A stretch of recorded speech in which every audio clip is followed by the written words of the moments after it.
how you got that way. A radio address delivered by Archbishop Fulton J. Sheen on December 24, 1944. Anyone who gives freedoms to another assumes great risks, whether it be a parent to a child or a creator to a creature. In a certain sense, even God took a great risk when he made man free, for the very freedom to become a child of God implied the possibility of becoming a rebel. Since God made us free to choose what is right, we are also free to choose the wrong. We too often interpret freedom as the right to break God's commandments. When at the close of this war you buy an automobile, the manufacturer will give you a set of instructions. He will tell you the pressure to which you ought to inflate your tires, the kind of oil you ought to use in the crankcase, and the proper fuel to put in the gas tank.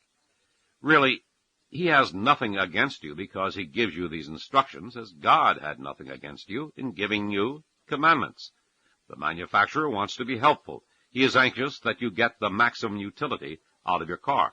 And God is more anxious that you get the maximum happiness out of life. That is why he gives us commandments. But of course you are free. You can do as you please.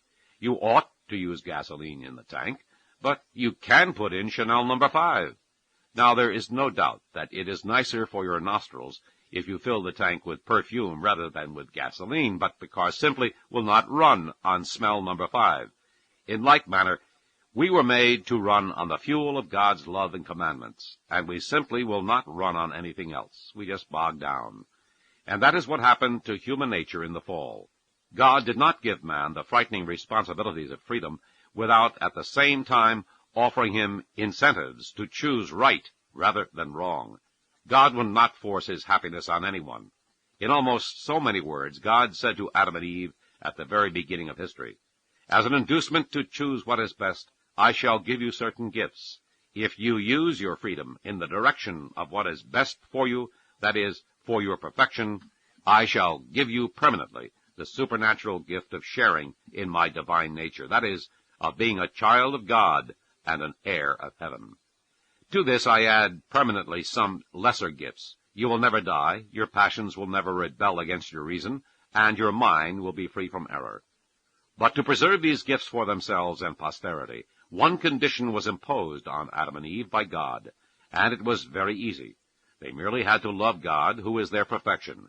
We must not think that this condition was equivalent to saying to a child, "If you eat a woolly worm, I will give you $1, because a woolly worm is not the perfection of a child. Rather, it was like saying to the child, "If you drink milk and eat food, you will be healthy." As obeying the laws of health is the perfection of the child, so too obeying the will of God is our perfection. We said that the one condition imposed was that they love God. But how could man prove his love of God? How do you know anyone loves you? Because he tells you? Most certainly not.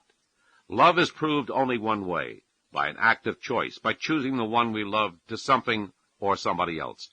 Love is not love unless it is free. It is only because of the possibility of saying no that there is so much charm in the yes. Hence the choice presented to our first parents was between a fruit and a garden, the part and the whole. God said they could eat of all the fruits in the garden of paradise, save the tree of knowledge of good and evil.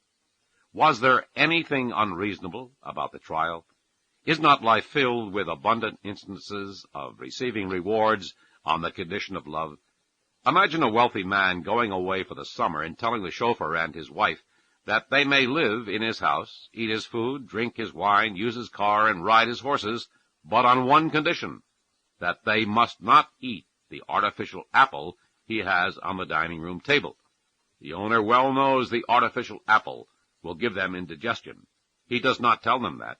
They ought to trust him in the light of all he has done for them. Now, if the wife persuades her husband to eat the apple, she would not be a lady, and if he eats it, he would not be a gentleman. By doing the one thing forbidden, they would lose all the good things provided and have indigestion besides. And they even lose the opportunity of passing these things on to their children. To make light of the fruit in the story of the fall is to miss the point that it was the test of love. Not to shake hands with a passerby in the street is of no importance, but not to shake hands as a sign of contempt, is very serious. Eating of the forbidden fruit was a sign of contempt, the symbol of rebellion. Like Pandora, man opened the forbidden box and lost all his treasures. But you ask, well, granted that Adam sinned, what have I to do with Adam? Why should I be punished because of him? When President Roosevelt declared war on December 8, 1941, you declared war without any explicit declaration on your part. What the chief of the nation did, we did. Now Adam is the head of the human race. What he did, we did. Through one man, sin entered the world. But you say, it was very unjust of God to deprive me of friendship with him and these other gifts simply because Adam sinned. There would have been injustice if God deprived you of your due. But you are no more entitled to be a child of God than the razor has a right to bloom, or a rose has the right to bark, or a dog has the right to quote Dante. What Adam lost was gifts, not a right. On Christmas Day, when you distribute gifts to your friends, would I have a right to say to you, why do you not give me a gift? You answer, I am not doing you an injustice, because I owe you nothing. I am not even obliged to give these gifts to my friends. And if I had not given them gifts, I would not have deprived them of anything I owed them. So neither did God owe us anything beyond our nature as a creature of his handiwork. But the loss of the supernatural gift of being a child of God weakened our will and darkened our intellect without corrupting our nature. The fall disorganized our normal human faculties, making us just as we are now, with a bias toward evil, with a will reluctant to do good, with a tendency to rationalize evil. But each of us is still human, not a depraved human, totally corrupt, as those who ridicule the doctrine of the fall say, but still a person capable of becoming what each once was. The disorder in us is like getting dirt in our eye. We still have the eye as an organ of sight, but it sees through tears. It is right here that Christianity begins. In all other religions you have to be good to come to God. In Christianity you do not. Because there is evil in the world, we need God. Christianity begins with the recognition that there is something in your life and in the world that ought not to be, that need not be, and that could be otherwise were it not for evil choices. If you are ever to be good, you must first believe you are bad. If you know that you could be better than you are, if you feel like the master painting of a great artist that has become somewhat defaced and stained, if you know that though you are too good for the rubbish heap, you are nevertheless too spoiled to hang in the Metropolitan Gallery, if you know that you cannot restore yourself to your pristine beauty, if you know that no one could restore you better than the divine artist who made you, then you have already taken the first step toward peace. The divine artist did come to restore the original, and he came on Christmas Day. Such is the meaning of Christmas. The Son of God became man, that man might become the adopted Son of God. This is Christmas Eve. Kind of sad, isn't it? Fathers, are not your sons away because there is something wrong with the world? Then maybe God is out of his heaven because there is something wrong with man. That star blazing in Bethlehem's sky is the Heavenly Father's service flag. His Son, too, has gone to war. Mothers, you shrink in terror and fear from what might happen to your boy amidst whistling steel and whining shells. Then understand how another mother drew a babe to her breast in fear of the thundering hoofs and drawn swords of those who would take away his life before he had scarcely begun to live. Sons and daughters in the service, to conquer you must first make a landing in enemy territory. That was Bethlehem, God's beachhead in a land of sin, and how we must fight to keep it. Ye dead on the far-thrown battlefields of the war, ye died that others might live. You were the human expendables. This babe is the divine expendable, who came not to live but to die, that we might die to sin and live to love. But you ask, how find Christmas peace in a world at war? You cannot find peace on the outside, but you can find peace on the inside, by letting God do to your soul what Mary let him do to her body, namely, let Christ be formed in you.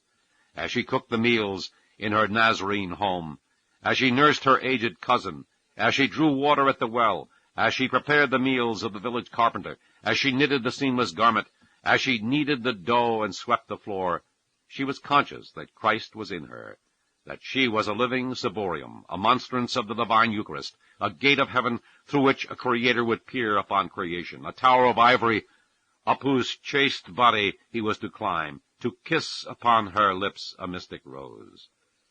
As he was physically formed in her, so he wills to be spiritually formed in you. If you knew he was seeing through your eyes, you would see in every fellow man a child of God. If you knew that he worked through your hands that would bless all the day through. If you knew he spoke through your lips, then your speech, like Peter's, would betray that you had been with the Galilean. If you knew that he wants to use your mind, your will, your fingers, and your heart, how different you would be. If half the world did this, there would be no war. Why not resolve this year to spend an hour a day in his presence? Do not stay away because you are wicked. Remember that babe did not come to earth because you are good, but because you are not. He did not come because there was peace, but because there was none. Children are so unsuspecting. Taking candy away from a baby is easy, but not as easy as taking happiness from that child. Let not your unworthiness keep you back. Remember, love is blind, and no one is as blind as this child's. Otherwise, how could he love you and me? He does love us, and that is enough to make us very happy.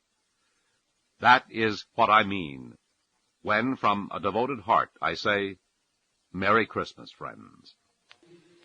The human nature of our blessed Lord was unlimited. It was almost as if, for example, we had a playground in which there were no fences or walls. Then all children could come into this playground. Now, the human nature of Christ, simply because it was not capped, it was not limited or confined by a human personality, could embrace within itself all the human natures of the world. In other words, that human nature of Christ represented, to a great extent, the human nature of every single person that has ever lived. You read his genealogy in the Gospel of Matthew, and in the genealogy of Luke, you will find saints, but you will also find sinners. There was a bar sinister in his escutcheon. We find Gentile women like Ruth, find a public sinner like Rahab. And these were typical of the humanity that Christ assumed into himself when he became incarnate, but also every single human being that would ever be born until the end of time was incorporated into this humanity. Hence, there is not a Buddhist, there's not a Confucianist, there is not a communist, there is not a sinner, there is not a saint that is not in some way in this human nature of Christ.